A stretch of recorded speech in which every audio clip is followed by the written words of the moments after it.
দেখবেন ঘরের অনেক ঘরণী আছে, ঘরের ঘরণী যদি বাবা একটা আত্মীয় পরিজন আসবার কথা আছে, হয়তো বেলা বয়ে যাচ্ছে, হয়তো দেরি হচ্ছে, অনেক পরিবারই আছে সবাই খাওয়া দাওয়া করে নিল, ও তাদের জন্য তো তোলা আছে, তারা এলে প্রসাদ দেব। কিন্তু না, ঘরে যে লক্ষ্মী হয় বাবা, তার যদি সেবা হয়ে যায় কম পড়তেও পারে, কিন্তু ঘরের যে লক্ষ্মী হবে বাবা, সে যদি না খায় অবশ্যই যত সাধুগুরু ব্রাহ্মণ বৈষ্ণব আসুক না কেন বাবা, মা লক্ষ্মীর কৃপায় দেখবেন সব কুলিয়ে যায়। এটা ওই দ্রৌপদীর কথা অনুকরণ করে আমরা মর্তের মাটিতে অনেক বাড়িতে অনেক পরিবারে এই নিয়মগুলো মানি বাবা। ঘরের বউ সবার শেষে খায়, যদি শ্বশুর শাশুড়ি দাদা বৌদি যারা যারা আছে গুরুজনদের আগে সেবা দিয়ে দিল, স্বামী সেবা হয়ে গেল, সন্তানদের সেবা হয়ে গেল, সব শেষে ঘরের ঘরণী সেবা করে। কেন? এটা নিয়ম। এই নিয়মটা এই দ্রৌপদীর থেকে প্রচলন হয়েছে। কিন্তু এই দ্রৌপদীকে একবার পরীক্ষা করতে এসেছিল কে জানো? দুর্বাসা মুনি। দুর্যোধন পরিকল্পনা করে বলেছিল যাও, দুর্বাসার তার 1000 শিষ্য, একটা দুটো নয়, 1000 শিষ্যকে নিয়ে বাবা দ্রৌপদীর কাছে গেছে, ওই দ্রৌপদী রন্ধন করে দেবে আর ওরা প্রসাদ পাবে। আর সব থেকে বাবা রাগী ব্যক্তি হচ্ছে, রাগী মুনি যদি বলতে পারো, ওই দুর্বাসা মুনি। মানে হুটহাট করে যদি একটু রেগে যায় সঙ্গে সঙ্গে অভিশাপ, হ্যাঁ সঙ্গে সঙ্গে অভিশাপ দেবে। দুর্বাসা সব থেকে রাগী। এই দুর্বাসাকে জানো? পরম বৈষ্ণব বাবা ভোলানাথের দ্বিতীয় কলেবর সতী অনুসুয়ার সন্তান। আর এই দুর্বাসা মুনি 1000 শিষ্য নিয়ে দ্রৌপদীর ঘরে গেছে, কিন্তু সেদিন পঞ্চ পাণ্ডবকে সেবা দিয়ে আমার দ্রৌপদীর প্রসাদ পাওয়া হয়ে গেছে। আর যখনই দ্রৌপদীর প্রসাদ পাওয়া হয়ে গেল, এইবার কি করবে বাবা? যেমন সেবা হয়ে গেলে কি হয়, আমার যা রান্না করেছিলাম রান্না তো সবাই তো সেবা হয়ে গেছে, এত প্রয়োজন নেই, চিন্তা ভাবনাও নেই। আর কারো যদি আসার কথা থাকে বাবা ফোন করে আসবে। তেমন সময় দুর্বাসা 1000 শিষ্য নিয়ে প্রবেশ করলো। যুধিষ্ঠির মহারাজ, ভীম, অর্জুন, নকুল, সহদেব ওদেরকে ডেকে বলল, শোনো, আজকের আমরা 1000 শিষ্য নিয়ে তোমার এই আঙিনায় প্রসাদ পেতে চাই। যখনই কথাটা বলা বাবা সবার মাথায় হাত। কেন? একটা দুটো লোক তো নয়, 1000 শিষ্য আর দুর্বাসা, মানে অত বড় হাঁড়ি কুড়া কোথায়, মানে অত অত অন্ন ব্যঞ্জন পাবো কোথায়, অত কাঠও ঘরে নেই, তাহলে কি হবে? কিন্তু দ্রৌপদী, আমার ঘরে কিছু নেই। আর তাছাড়া দ্রৌপদী বলছে, স্বামী আমার তো সেবা হয়ে গেছে, আমি এখন কি করি ওদেরকে সেবা দেব বলো? যুধিষ্ঠির বলছে, কেন? তোমার তো অক্ষয় পাত্র আছে। বলে, অক্ষয় পাত্র আছে তো বটে, শেষ হবে না, কিন্তু আমি যে আজকের প্রসাদ পেয়ে ফেলেছি, আর আমি পেয়েছি মানে আর তো নেই। এইবার দুর্বাসা রাগী বাবা কিছু বলতে পারছে না। 1000 শিষ্যকে নিয়ে স্নানে গেছে, বলে চলে গেল যে আমার 1000 শিষ্য প্রসাদ পাবে। পঞ্চ পাণ্ডব চিন্তায় পড়ে গেছে, কি করব? দ্রৌপদীর প্রসাদ হয়ে গেছে, অক্ষয় পাত্র আর পাবো না, প্রসাদও থাকবে না, চিন্তায় পড়ে গেছে। কিন্তু দ্রৌপদী যারা কৃষ্ণ চরণের দাস হয়, কৃষ্ণ চরণে যারা দেহ মন প্রাণ সমর্পণ করে, মনে রাখতে হবে মা, সকল বিপদে পৃথিবীতে যদি সবাই তোমাকে ছেড়ে চলে যায়, তুমি যেন কোনোদিন গোবিন্দ চরণ ভুলে যেও না। এরা পঞ্চ পাণ্ডবীদের খেয়াল নেই। দ্রৌপদী নিরজনে বসে বসে কাঁদছে, সখা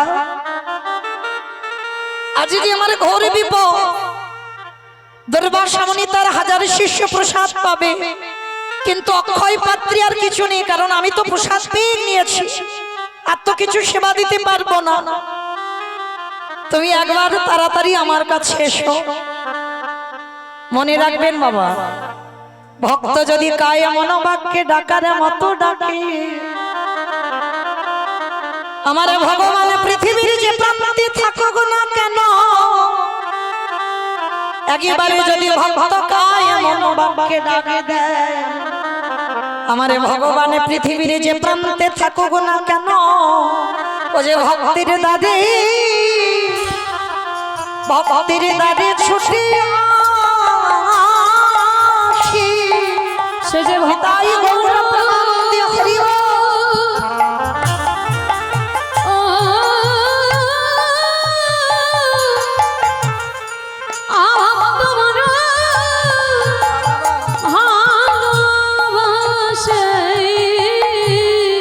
তাই তো ভক্তের ডাকে দয়াল ছুটে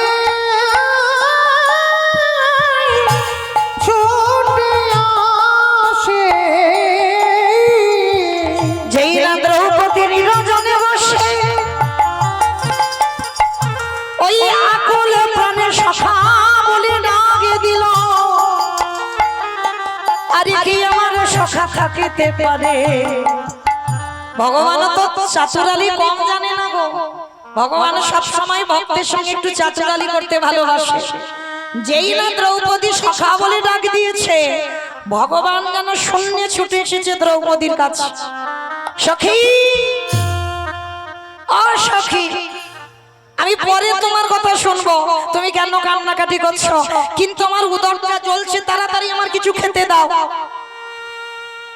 দ্রৌপদী মাথায় হাত দিয়ে বলে, হায় ভগবান, আমি ডেকেছি আমার জ্বালাতে, উনি এসে বলছে আমার পেট জ্বলছে, আমায় খেতে দাও। বলে সখা তুমি আমার কথাটা শুনবে তো, তারপরে আমি তোমার কথা শুনবো। বলে সখী পরে শুনবো, কিন্তু আজ আমায় বড্ড খিদে পেয়েছে, তাড়াতাড়ি যা ঘরে আছে কিছু খেতে দাও। ভগবান তো চাতুরালি জানে গো, ভগবান যে সে ছলনা করছে দ্রৌপদী বুঝতে পারছে না। কি হলো, এখনো বসে আছো কেন, দাও আমার কিছু খেতে। হে সখা, তুমি যে অক্ষয় পাত্র সূর্য দেবীর দ্বারা আমার হাতে তুলে দিয়েছো, সখা আজকে তো আমি প্রসাদ পেয়ে নিয়েছি, আমার ঘরে তো কিছু নেই, আমি তোমাকে দেব কি? আমি যে আজকে সাগন্য পেলাম, কিচ্ছু নেই আমার ঘরে। ভগবান বলছে সখী দেখো না হাড়িতে কি কিচ্ছু লেগে নেই। বারবার বলছে কিছুকে, বলে তুমি ভালো করে দেখো, হাড়িটা নিয়ে দেখালো কিছু পড়ে নেই, একটা অন্নও লেগে নেই। এইবার ভগবান বলছে সখী গো, আজকের কিসে করে তুমি প্রসাদ পেয়েছো? বলে সখা আজকের কিছু জোটেনি, একটা কলা পাতা জুটেছে। বলে কোথায় ফেলেছো এঁঠো পাতাটা? বলে কেন, ওই যে দূরে অদূরে দেখো পড়ে আছে। ভগবান নয়ন জলে ভুগু ভাষা,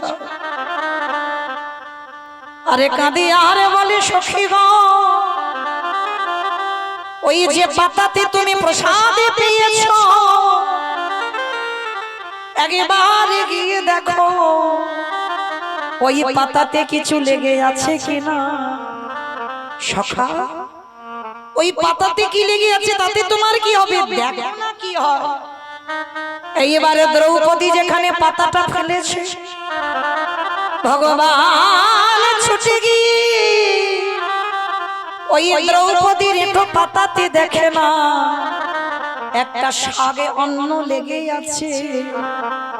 ভগবান আদর করে ওই শাগন্নটা হাতে তুলে নিয়ে দ্রৌপদী নয়ন পানে ছেয়ে ওই শাগে অন্নটা সেবা করেছে। কেন, এ তো শুধু প্রসাদ নয়, এ যে হলো মহাপ্রসাদ, এ যে প্রসাদ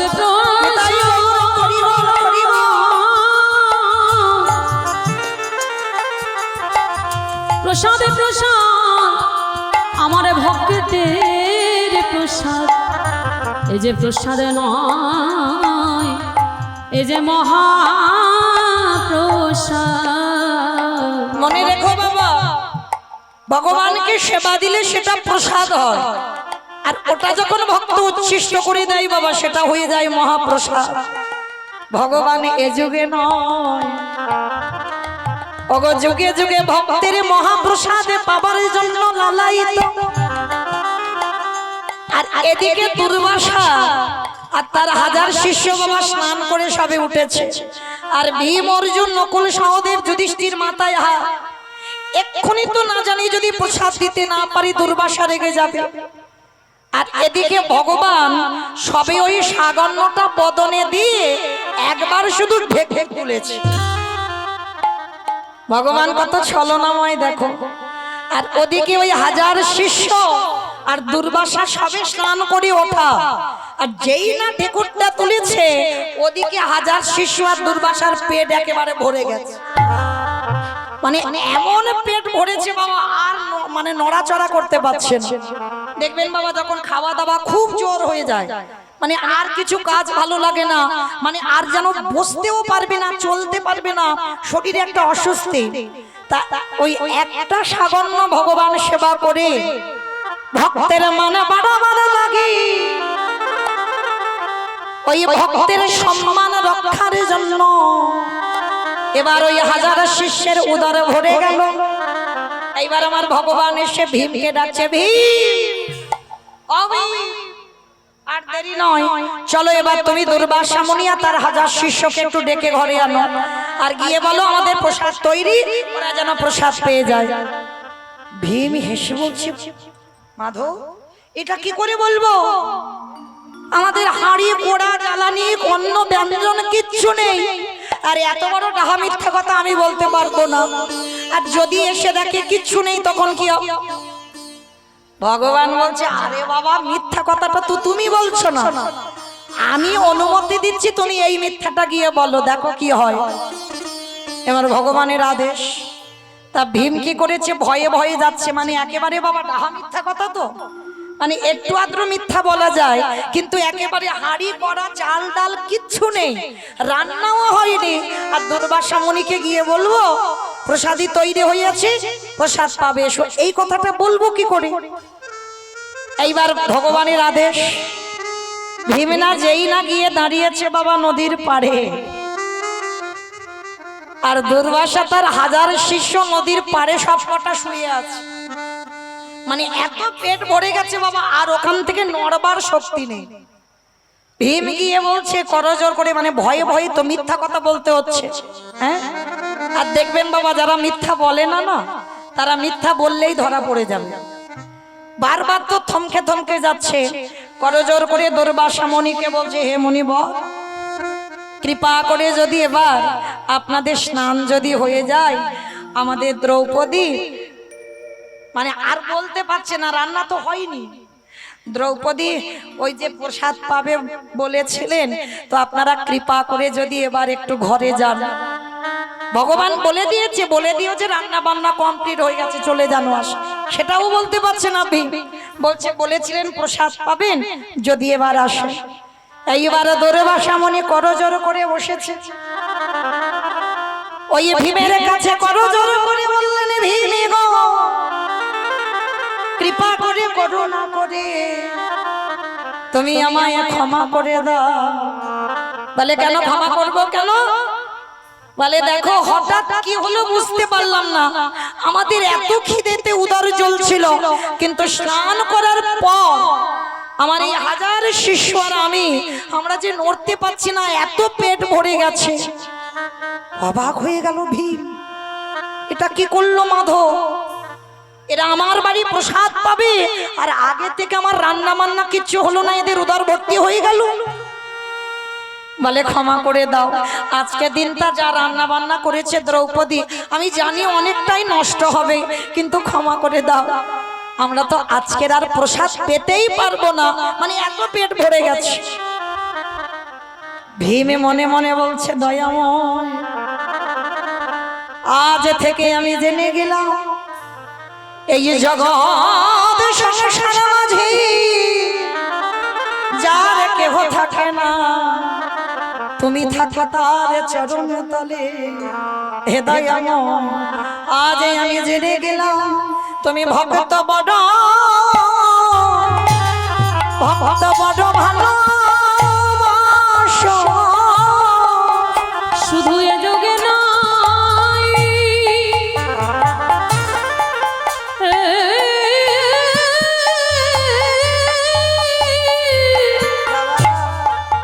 প্রতি যুগে যুগে তুমি যে ভক্ত বড়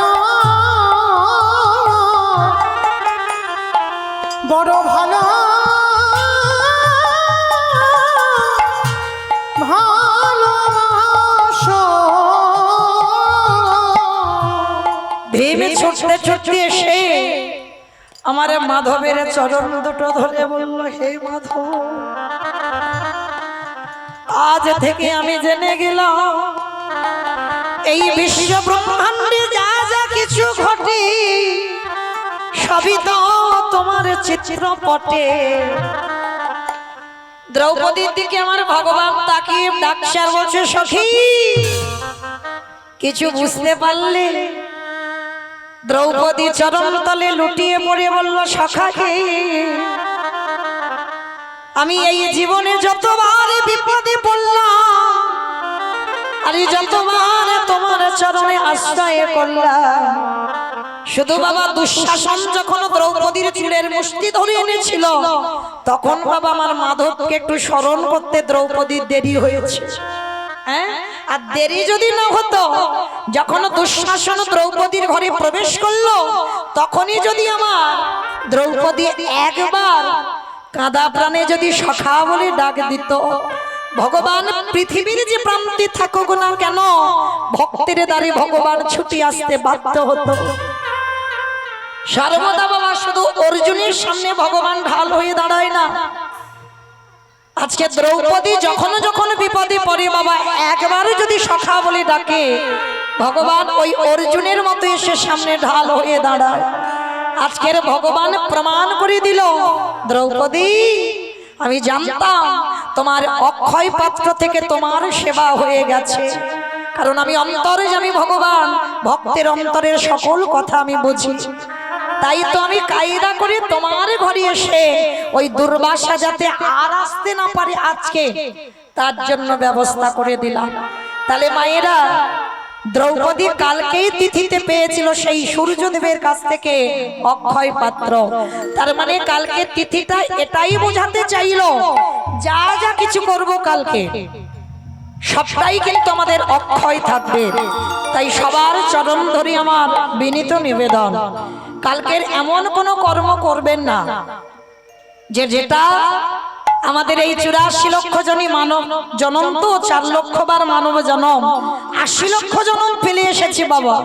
তাহলে কালকে তিথিতে এমন কর্ম আমরা করব যেন আগিয়ে যায়, কেউ যেন আবার 80 লক্ষ জনিতে বাবা ফিরতে আমাদের না হয়, এই কথাটা একটু স্মরণে রাখবেন। একটু সাধু সঙ্গ, একটু ভক্ত সঙ্গ, যাদের মন্দিরে যে কোনো দেবদেবী আছে একটু ভগবানের সেবা পূজা, কালকের একটু ভগবানের আরাধনা ছাড়া, ভগবানের ভাবনা ছাড়া যেন মা আর কোনো ভাবনা, কোনো চিন্তা, কারোর সঙ্গে দ্বন্দ্ব, কারোর সঙ্গে বিবাদ, এগুলো যেন না হয়। এইটুকু আপনাদের চরণে, মানা না মানা ব্যক্তিগত ব্যাপার, তবু বাবা বলে দিলাম কালকে তিথিটা বড় মানে পূর্ণ সঞ্চয় করবার তিথি। তাহলে শেষের দিনে যদি আমাদের কর্মসাথী হয়, তাহলে কালকের এমন কর্ম করব সেই কর্মটা যেন আমাদের অক্ষয় থেকে যায়। নিতাই গৌর প্রেমানন্দে হরি বল, হরি বল, হরি বল। কালকের একটু দান ধ্যান করা, এগুলো একটু মনে রাখবেন, অবশ্যই কালকে একটু পালন করবেন। কেমন আজকে তাহলে বাবা কর্ম হবে আমাদের সাথে, তবে শুধু কর্ম নয়, আর একজন আমাদের সাথে যাবে, কে জানো? এই হরি নামে যাবে আমাদের পচা দেহ যা, ওগো তুমি যে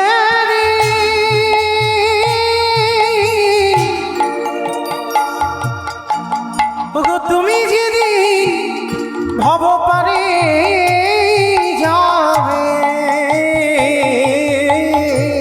সেই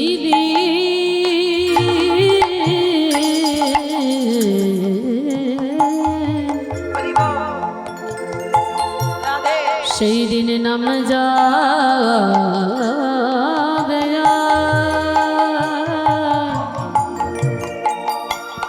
এই পচা দেহ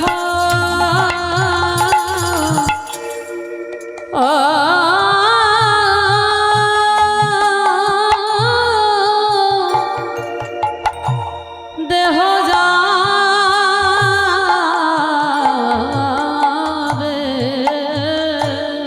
তোমরা সবাই যতই করো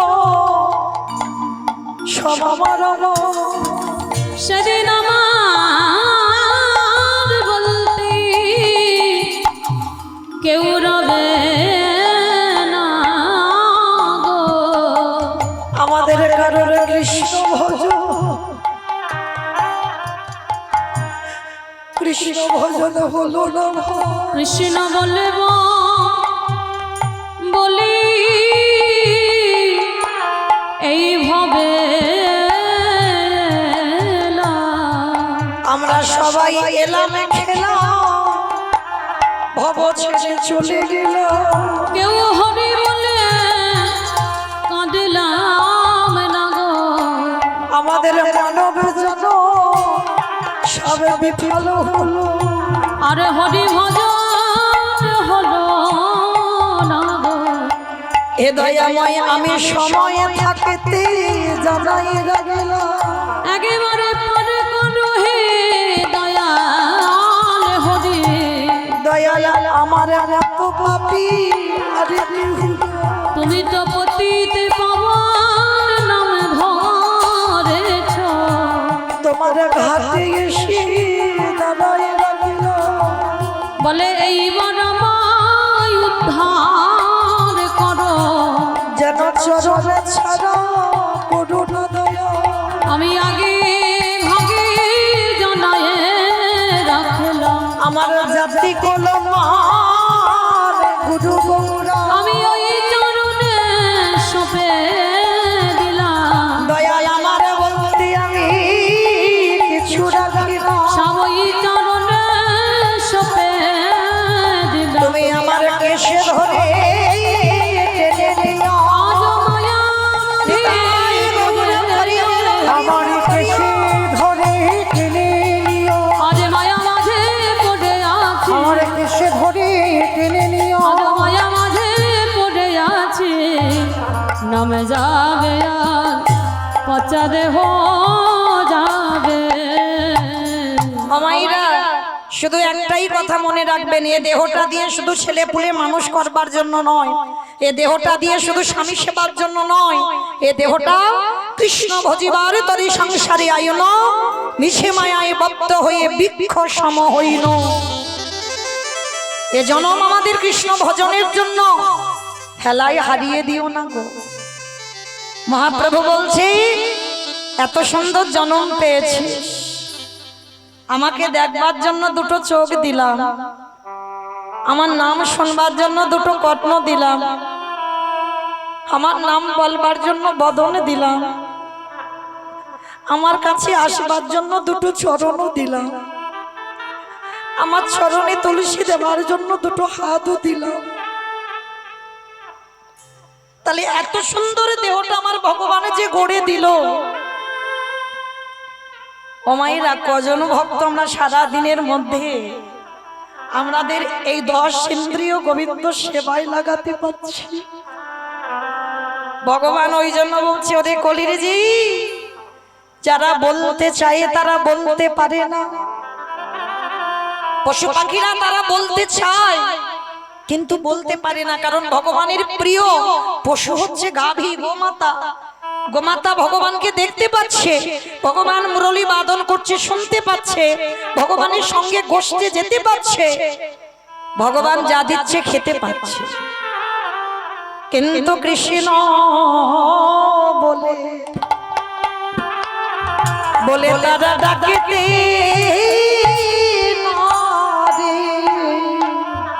হরি বলে বরে মত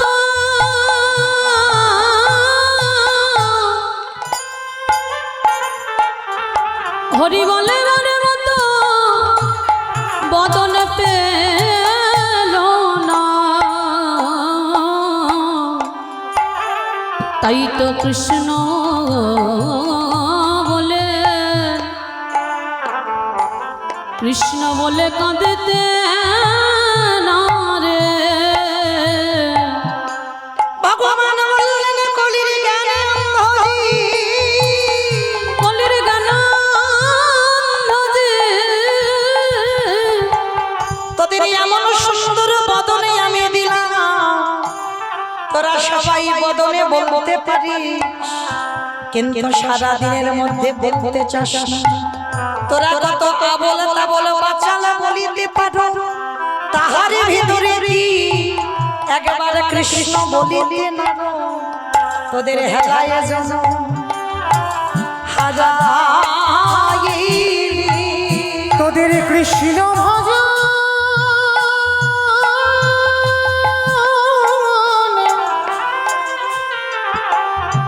তোদের কৃষ্ণ ভজন আরে যে হলো না রে। বেহালায়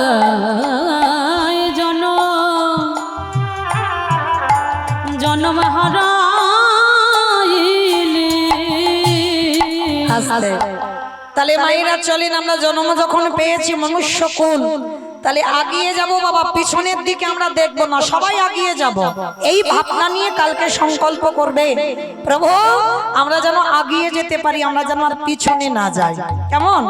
তাহলে আজকে চলেন সেই চৈতন্য মহাপ্রভু, সত্যতে নারায়ণ, ত্রেতাতে রাম, দাপরে কৃষ্ণ, কলিতে হলেন সে কৃষ্ণ চৈতন্য মহাপ্রভু। প্রভু আমার যেদিন নদিয়ায় এলেন, নদিয়ার অবস্থাটা কেমন ছিল জানো? বৈষ্ণব মহাজনীরা বৈষ্ণব পদ নিচ্ছে বাবা, কত সুন্দর কথা দেখো। ওগো জয় জয় বলরাম,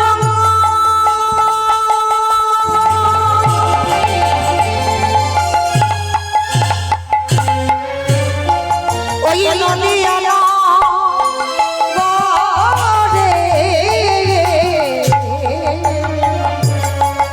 ওগো জয় জয়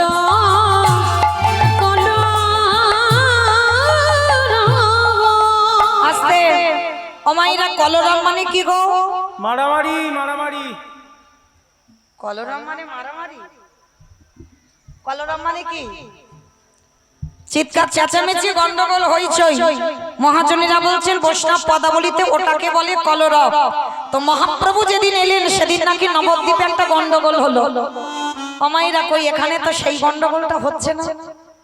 যেখানে হয় হরিনাম সেটাই নবদ্বীপ ধাম, যেখানে হয় হরিনাম সংকীর্তন সেটা হয় মধুর বৃন্দাবন। তাহলে এটা যদি নবদ্বীপ হয়, এটা যদি বৃন্দাবন হয়, তাহলে কই আমার গন্ডগোলটা তো হচ্ছে না। বাহ, বড় বুদ্ধিমতী। এখানে গন্ডগোল যদি হয়, তিনটে ধ্বনি, শঙ্খ ধ্বনি, উলুধ্বনি ধ্বনি, আর যাদের যাদের হাত আছে, কি মাইরা হাত আছে তো ওই একবার দেখান। নিতাই গৌর প্রেমানন্দে হরি বল হরি বল। বেশ, কই দেখি এবার একটু প্রেম সে একটু উলুধ্বনি দেন। ওগো জয় জয় জয় কলরাম, উলুধ্বনি উলুধ্বনি। গোরা গোরা গোরা গোরারি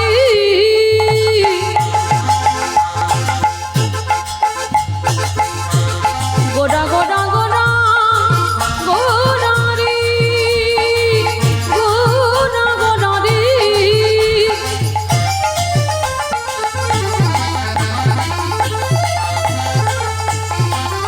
ওই নদিয়ার চাঁদ নিতাই গৌর প্রেমানন্দে হরি। আমার আমার প্রাণে গোরা। আজি জয় জয়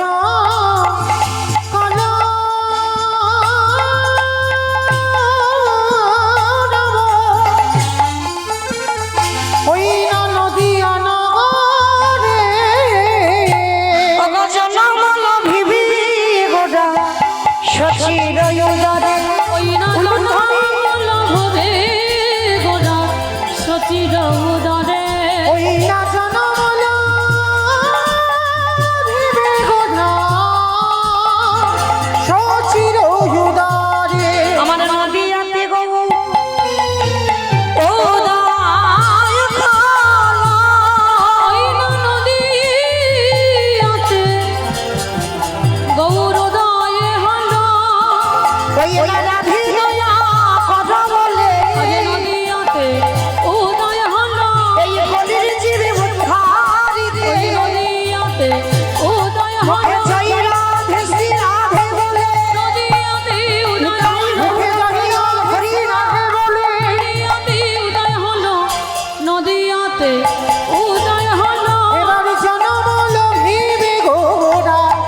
সচির উদারে নবদ্বীপের মাটিতে ব্রজেন্দ্র নন্দন কৃষ্ণ কলিতে হলো গৌরাঙ্গ, আর মায়েরা গৌরে সে কি করছে, যাকে দেখছে তার দুটো পায়ে ধরে বলছে তোরা কৃষ্ণ বল।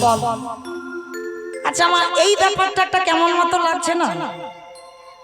ভগবান হয়ে তিনি কেন বাবা পায়ে ধরে বলবে তোরা কৃষ্ণ বল? কারণ ভগবান নিজে সমাজকে শেখাচ্ছে যে আগে প্রণাম করতে সে, সাধুগুরু বৈষ্ণব চরণে গুরুজনদের চরণে আগে নত হতে সে। কিন্তু আমরা বুঝি না বাবা, এই যে গুরুজনদের পায়ের ধুলার কত দাম, গুরুজনদের পদ ধুলার কত শক্তি যদি বুঝতাম তাহলে আমার কলিযুগটার এই দশা হতো না। সবসময় মনে রাখবেন মা, ছোট ছোট বাচ্চাদের প্রণাম করা শেখাচ্ছে তো, নাকি ওই সুইচ টেপা প্রণাম? তাহলে দূর নিজেরা করি না, আমার ছেলে পুলে চরণ ধরে বলে যাই মা। শিক্ষা পাঠশালা দেয় না, শিক্ষা গুরু দেয় না, যে যার সন্তানের শিক্ষা তার মা দেয়।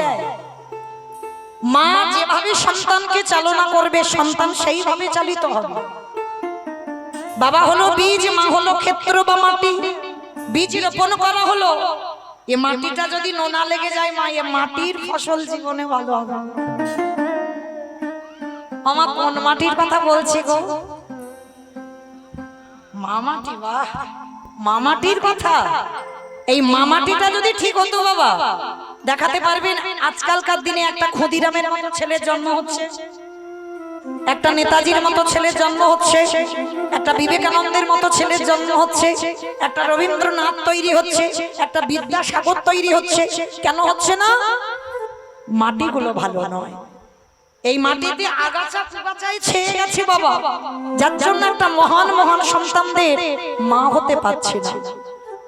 কিন্তু মনে রাখবে মা, প্রত্যেকের বলে যায় আগে প্রণাম করা শেখাবে। কেমন? মহাপ্রভু প্রতিদিন হরিনাম করতে যেত, মা শচী ঠাকুরানীকে প্রণাম করে যেত, আবার হরিনাম করে ফিরে আবারও প্রণাম। কি মায়েরা, আমরা যেতে গেলে অনেকে আছি প্রণাম করি, ফিরে প্রণাম করি, বলে যেতে গিয়ে করি কি তার ঠিক নেই, আবার ফিরে। কিন্তু না, মহাপ্রভু শিক্ষা দিচ্ছেন যেতে প্রণাম আবার ফিরে প্রণাম। কিন্তু আমরা মানি না মা, এই গুরুজনদের পাদ ধুলার কত দাম। আচ্ছা মা একটা কথা সত্যি করে বলবে? বলবে তো? মিথ্যা বলবে না? ঠিক আছে। আচ্ছা ধরো আজকের কীর্তন শুনছো, কালকে সকালবেলা একটা ভালো জায়গা যাবার ব্যাপার আছে, খুব ভালো একটা শুভ কাজ। তা শুভ কাজে যাবে, স্নান করেছো, শুদ্ধ বস্ত্র পরিধান করেছো, এবার শুভ কাজে যে বেরোবে, পাশ বাড়ির সঙ্গে খুব ঝগড়া, মানে ঝগড়া বলা ভুল হবে বাবা, থানা পুলিশ হচ্ছে, মামলা পর্যন্ত চলছে, পাঁচিল তুলে দেওয়া হচ্ছে, মুখ দেখা দেখি নেই, মানে মুখ দেখলে বাবা তাড়াতাড়ি ঘুমটা ঢাকা দিয়ে মুখ ফিরিয়ে নেয়, মানে সেই রকম ঝগড়া। আর শুভ কাজে যাবে, দরজাটা খুলেছ আর সেই শত্রুটা তোমার সামনে পড়ে গেছে। আমার সত্যি করে বলবে, সেই শত্রুটা গুরুজন সামনে যখন পড়ে গেছে, প্রণাম করে তারপরে তুমি শুভ কাজে যাবে? তাহলে ধুর বাপু, সকাল সকাল ওর মুখ দেখলাম মানে আমার দিনটা খারাপ যাবে। যদি বা শুভ কাজে যাচ্ছিল, দরজা বন্ধ করে মাথায় হাত দিয়ে দুম করে বসে পড়বে, বলে না জানি আজকে আমার দিনটা কি যাবে। কেন? এটা আমাদের আপনাদের মতো মানুষদের ধারণা যে আমার শত্রু, যে আমার ক্ষতি চাই, তার মুখ দেখে কোথাও গেলে নাকি আমার দিন খারাপ যায়, যাত্রা অশুভ হয়। কি বাবা, এটা তো আপনাদের কথা, এটা আমাদের কথা। এটা তো মহাজনরা শাস্ত্রে বিধান দেয়নি, মহাজনরা শাস্ত্রে বিধান দিচ্ছে বাবা। শত্রু হলেও সে যদি গুরুজন হয়, পদধূলাটা নিতে শেখে। এর কথাটা বিশ্বাস আমি মৌমিতা বলছি তা নয়, মহাভারত তার প্রমাণ। যুধিষ্ঠির মহারাজ কুরুক্ষেত্রের মাঠে যুদ্ধে যাবে, যুদ্ধে যাওয়ার আগের দিন রাত্রিবেলা কৃষ্ণকে ডাকছে, কৃষ্ণ একটুখানি আমি অনুমতি দাও, আমি আমার বড় মার কাছে যেতে চাই। ভালো করে শুনবেন মা, কেন যুধিষ্ঠির সশরীরে স্বর্গবাস, দ্রৌপদী গেল না, ভীম গেল না, নকুল, সহদেব, অর্জুন কেউ গেল না, যুধিষ্ঠির মহারাজ গিয়েছিল। কেন? তার পদক্ষেপটা দেখেন, তার পা ফেলাগুলো দেখেন। এই রামায়ণ বলো, মহাভারত বলো বাবা, সবটাই কিন্তু সমাজ শিক্ষা। যদি রামায়ণ পড়েন, রামচন্দ্রের চরিত্র যদি জানেন, দেখবেন রামায়ণ জ্ঞানী যারা হবেন, রামচন্দ্র একজন রাজা হয়ে সমাজকে শিখিয়েছে বাবা, দেশের যিনি রাজা হয় তার স্বভাব, তার চরিত্র কেমন হওয়া উচিত, আর সে প্রজাদের কেমন ভাবে ভালোবাসা উচিত। রামচন্দ্র রামায়ণে শিখিয়েছে। রামচন্দ্র একজন স্বামী হয়ে শিখিয়েছে একজন স্ত্রীকে কেমন করে সম্মান করতে হয়। রামচন্দ্র শিখিয়েছে একজন পুত্র হয়ে পিতামাতাকে কেমন করে শ্রদ্ধা ভক্তি করতে হয়। এগুলো সমাজ শিক্ষা বাবা, রামায়ণ বলো, মহাভারত বলো। তো আজকেরও মহাভারত কেমন সমাজ শিক্ষা দিচ্ছে দেখেন। সকালবেলা যাবে যুধিষ্ঠির মহারাজ কুরুক্ষেত্রের মাঠে যুদ্ধে। তার আগের দিন কৃষ্ণকে ডেকে বলছে, কৃষ্ণ আমি একটু বড় মার কাছে যেতে চাই। ভগবান বলছে, সে কি, তুমি বড় মার কাছে কেন যাবে? বলে, কৃষ্ণ সকাল হলে তো যুদ্ধে রওনা দেব, একবার আমার বড় মার পদধূলাটা নিতে চাই। ভগবান শোনার সঙ্গে সঙ্গে চমকে উঠে, অসম্ভব। যে মানুষটা ঠাকুরের কাছে মাথা ঠুকে বলে কবে তোমার মৃত্যু হবে, যে মানুষটা ভগবানের কাছে মানত করে বলে কবে পঞ্চ পাণ্ডব নিধন হবে, আর তুমি কিনা যুদ্ধে যাওয়ার আগে সেই মেয়েটার পা ধুলা। যুধিষ্ঠির মহারাজ করজোর করে বলল, কৃষ্ণ এইটা অন্য কেউ বললে মানতাম, কিন্তু তোর মুখে সাজে না ভাই। আমি জানি আমার বড় মা ভালো নয়, আমার বড় মা আমার ক্ষতি চায়, আমি জানি। জানো তো তাহলে প্রণাম করতে কেন যাচ্ছ? কৃষ্ণ যদি কুরুক্ষেত্রের মাঠে গিয়ে আর যদি কোনোদিন ফিরে না আসি, তাহলে তো আমার বড় মার পদধূলা নেওয়া হবে না। আর সব থেকে বড় কথা, বড় মা আমার মায়ের থেকেও বড়, আর যে আমার মায়ের থেকে বড় হয় তার পদধূলাটা না নিলে আমি শুভ কাজে জয়ী হতে পারবো না। ভেবে দেখেন মা, ভগবান বাধা দিচ্ছে। যুধিষ্ঠির মহারাজ ধর্মকে আঁকড়ে ধরে আছে, অসম্ভব। তুমি ভগবান হতে পারো, আমি তোমার কথা শুনবো না। যুদ্ধে যাওয়ার আগে সে আমার ক্ষতি চায়, আমি তার ক্ষতি চাই, তাহলে আমি তার পদধূলা নিয়ে তারপরে যাব। ভগবান তো চাতুরালি করে। ভগবান হেসে বলছে, ঠিক আছে যাও, তবে দেরি করবে না, কেমন? প্রণাম করেই চলে আসবে। গান্ধারী মা 100 ছেলের মা, একটা মেয়ে ছিল দুঃশালা, 101টা ছেলে মেয়ে। সেই গান্ধারী কৃষ্ণের চিত্রপট নিয়ে কাঁদে আর বলে, কৃষ্ণ কাল সকালবেলা ছেলেরা যুদ্ধে যাবে, আমি মা আমি বুঝতে পেরে গেছি, একটাও ছেলে আমার ঘরে আসবে না। কারণ মায়েরা সবাই আপনারা জানেন, আজকের আমার ছেলের ভালো হবে না মন্দ হবে, সবার প্রথমে কে বুঝতে পারে? মা। এই মা ডাকটা খুব ছোট হয় গো, খুব ছোট, কিন্তু যখন সন্তান মা বলে ডাকে হৃদয়টা জড়িয়ে যায়। ভগবান মা নামে সুধার রস দিয়ে দিয়েছে বাবা। মা নামে সুধার ঝরে, মা নামে সুধার খরে, মা বড় সুধার সমান, ডাকিলে জুড়াই আইসে পড়া। মা ডাকার সঙ্গে সঙ্গে হৃদয়টা দুলে ওঠে। এইবার যুধিষ্ঠির মহারাজ গিয়ে দরজায় ধাক্কা দিয়ে ডাকছে, বড় মা, বড় মা। কে? তাড়াতাড়ি করে দরজার ধারে গিয়ে দেখে না যুধিষ্ঠির, সব থেকে বড় শত্রু। কি চাস? কেন এসেছিস আমার ঘরে? ও দেখতে এসেছিস? কাল আমার 100 ছেলে যুদ্ধে যাবে, আমি কত আনন্দে বসে আছি। না বড়, আমি তোমার কষ্ট দিতে আসিনি বড় মা। তাহলে কেন এসেছিস? বড় মা, জীবনে তো আমি তোমার কাছে কিছু চাইনি, আজকের আমি চাইবো একটা জিনিস, তুমি দেবে? বল। যদি আমার কাছে থাকে তো দেব। আছে, আচ্ছা বড় মা, কারণ ওই বস্তুটা তুমি ছাড়া কেউ দিতে পারবে না। বললাম তো যদি থাকে তো দিয়ে দেব। না আগে মাথা ছুঁয়ে বলো যা চাইবো দেবে। গান্ধারী ত্রিশস্য করে ফেলবে। যুধিষ্ঠির মহারাজ বলছে দেখো বড় মা, কথার খিলাপ যেন না হয়, তুমি কথা দিয়েছো আমি যা চাইবো দেবে, তাহলে দাও। ওগো বড় মা,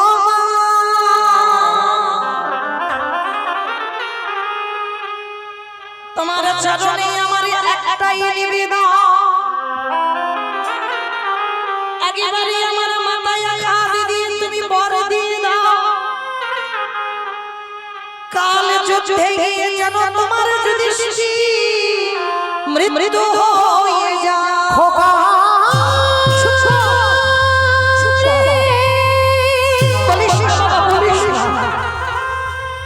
তুই মনে করে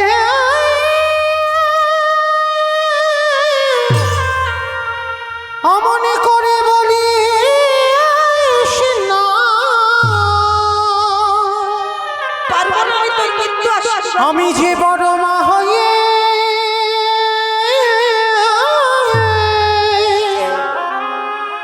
সহিতে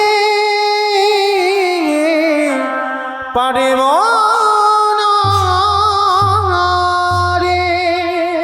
যেই না যুধিষ্ঠির বলল বড় মা আশীর্বাদ দাও, কালকে সকালে যুদ্ধে যেন আমার প্রথম মৃত্যু হয়, গান্ধারী চমকে উঠল, অসম্ভব, এই বল আমি তোকে দিতে পারবো না। কেন পারবে না বড় মা?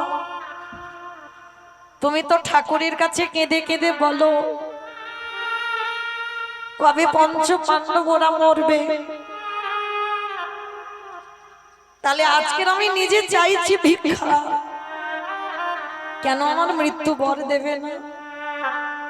গান্ধারী বলছে হ্যাঁ রে, মৃত্যু চাইছিস কেন রে বাবা? বড় মা গো, এই জগতে যদি বড় দাদা বেঁচে থাকে, কোলের ছোট ভাই যদি মারা যায়, এই জগতে সংসারে যে বড় দাদা ভাই হারিয়েছে, এই জগতে সেই তো জানে। আমি চাই না বড় মা আমার চোখের সামনে আমি বেঁচে থাকবো, আমার ভাইগুলো মরে যায়। তাই তুমি আশীর্বাদ করো আমি বড়, আমি যেন প্রথম দিনে যুদ্ধে মরে যাই। সব থেকে বড় শত্রু কি আশীর্বাদ দিয়েছিল জানো? ওই যুধিষ্ঠিরকে বুকে ধরে বলল খোকা রে, জীবনে যে বড় মা তোর ভালো চাইল না, সেই বড় মা তোর মাথায়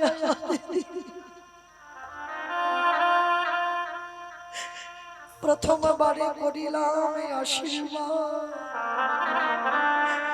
ওরে যথা ধর্ম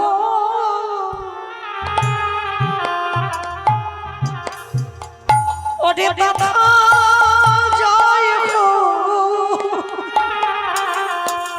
ওরে অধরে মেরো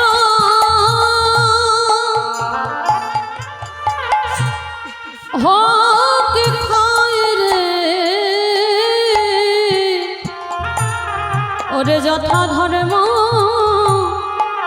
তথা জয় হো। আমি তোর বড় মা হয়ে আশীর্বাদ করলাম, যে পক্ষে আমার কৃষ্ণ সে পক্ষের কি অপমৃত্যু হয়। আমি আশীর্বাদ করে দিলাম, যথা ধর্ম তথা জয়, অধর্মের হবে ক্ষয়, ও তোরা জয়ী হয়ে ঘরে ফিরবি। আমি এই আশীর্বাদ ওরে করি রাখলাম, জয়ী হয়ে ঘরে ফিরবি।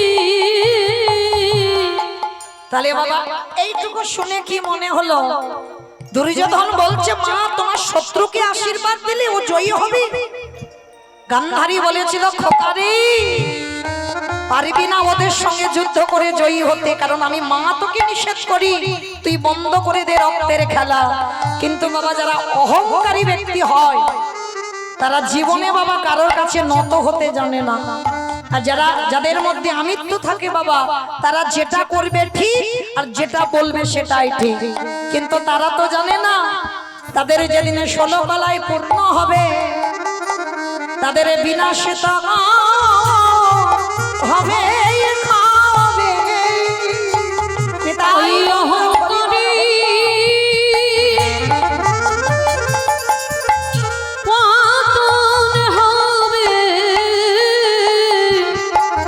তাদের বিনাশ তো হবে হবে।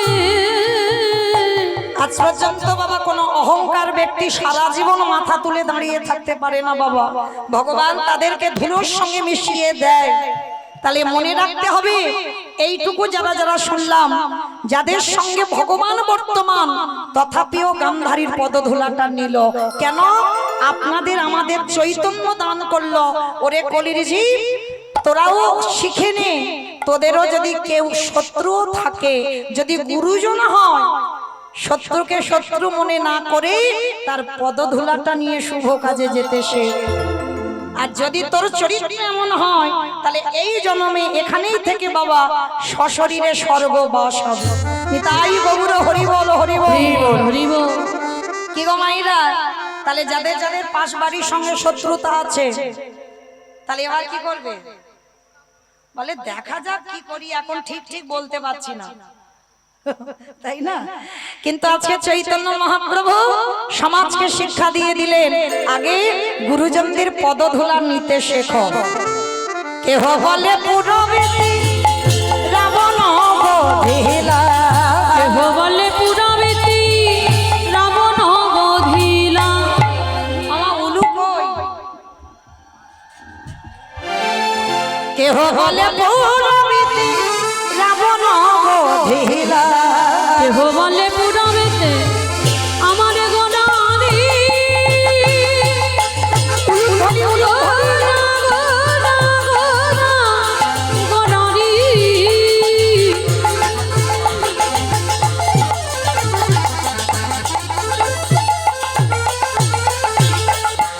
গোরা গোরা গোরা গোরারি গোরা গোরারি।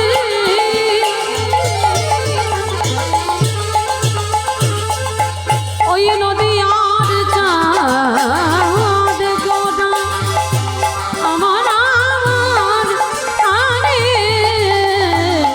গোরা। কেহ বলে পুরামেতি রাবণ বধিরা, অগগলোকের বৈভব লীলা প্রকাশ করিলা, ওই গোলকের বৈভব লীলা প্রকাশ করিলা। ওই গোলকের বৈভব লীলা প্রকাশ করিলা। শ্রীরাধারে ভাবে এবে কোদায় অবতার, রাধারে ভাবে গে গোরা অবতার। হরে শ্রীরাধারে ভাবে গোটায় অবতার। হরে কৃষ্ণ নামে গৌর করিলা প্রচার, ওই হরে কৃষ্ণ নাম গো করিলা প্রচার। ওই হরে কৃষ্ণ নামে গৌর হরিলা প্রচার। এইবার লীলা প্রকাশ হলো, এইবার লীলা প্রকাশ হলো, এইবার লীলা প্রকাশ হলো, এইবার লীলা প্রকাশ হলো।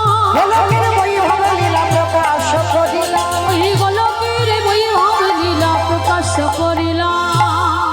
বাসুদেব ঘোষে কহে করি জোড়হা, করি জোড়হা ওগো যে গো সেই কৃষ্ণ সেই তো জগন্নাথ, অবশ্যই তো জগন্নাথ। আহা বাসুদেব ঘোষে কহে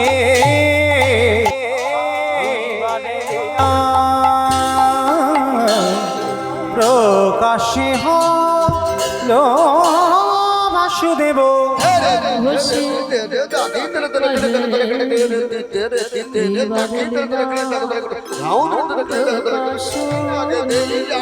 বাসুদেব ঘোষে কহে এইবারে লীলা প্রকাশ্য হলো। বাসুদেব ঘষে কহে এইবারে লীলা প্রকাশ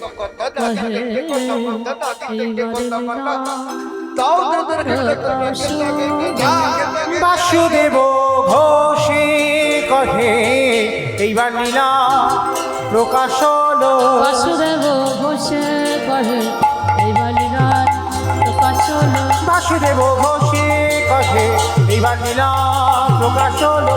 বাসুদেব ঘোষে কহে এইবার লীলা প্রকাশ হলো। বাসুদেব ঘোষে কহে এইবার লীলা প্রকাশ হলো। বাসুদেব ঘোষে কহে এইবার লীলা বাসুদেব ঘোষে কহে এইবার লীলা প্রকাশ লরে ওগো বাসুদেব ঘোষে কহে। জনিতাই চলুন এবার আমরা সবাই যাবো মধুমাস্তি ধাম বৃন্দাবন ধাম। এতক্ষণ নবদ্বীপে রইলাম, একবার দেখি সবাই মিলে বলেন তো গৌর সুন্দর কি জয় ধ্বনিটা হলো কি? জয় এটাও জয় বললাম, ধ্বনিটা হলো কি? এটা নাকি জয়? এটা জয় নয়, একটু প্রেম সে জয় দিতে হবে। এত জোরে জয় দাও, কত দূরে যাওয়ার যাবে? রায়দিঘি নদীর ওপারে কি গো, এইদিকে ওদিকে যাবে? পার হবে, ব্রিজ পার হবে? বাহ, আচ্ছা কই দেখি আমার নিতাই চাঁদ গৌর চাঁদের মতো হাত দুটো বা তোলো তো দেখি একবার।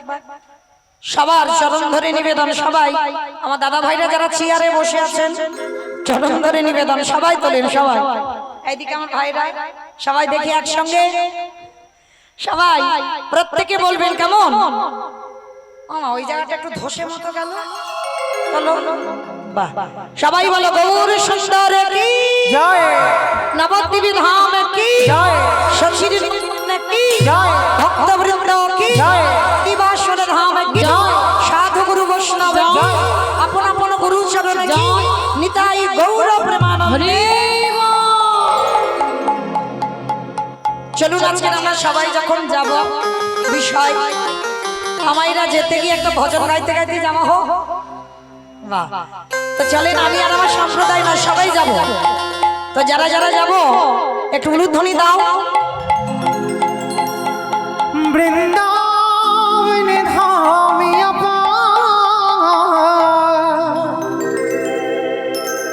জপে যা রাধে রাধে ও রাধে अलवेली सरकार जपे जा राधे राधे বৃন্দাবন ধাম অপার জপে যা রাধে রাধে রাধে अलवेली सरकार জপে যা রাধে রাধে वृंदावन धाम अपार जपे जा राधे राधे ও রাধে अलवेली सरकार জপে যা রাধে রাধে ओ राधे अलवेली सरकार जपे जा राधे राधे जपे जा राधे राधे भाजे जा राधे राधे जपे जा राधे राधे भाजे जा राधे राधे जपे जा राधे राधे भाजे जा राधे राधे जपे जा राधे राधे भाजे जा राधे राधे ओ राधे अलवेली सरकार আসতে আমাইরা আমি আর আমার সম্প্রদায় যাব, আপনারা যাবেন না? সবাই যাবেন? যারা যারা যাবেন আর একবার সবাই দেখি একবার হাত দুটো তোলো তো দেখি। আর বলবো না মা, এইবার তো শেষ, এই কান বলে বলছি মা কালী দিব্যে। সবাই একসঙ্গে তালে তালে করো তালি, কেমন? সবাই একসঙ্গে। तू वृंदावन में आया राधा नाम लगायो वृंदावन में आलो राधा नाम लगा लो तू वृंदावन में आया राधा नाम लगायो वृंदावन में आलो राधा नाम लगा लो तेरे जीवन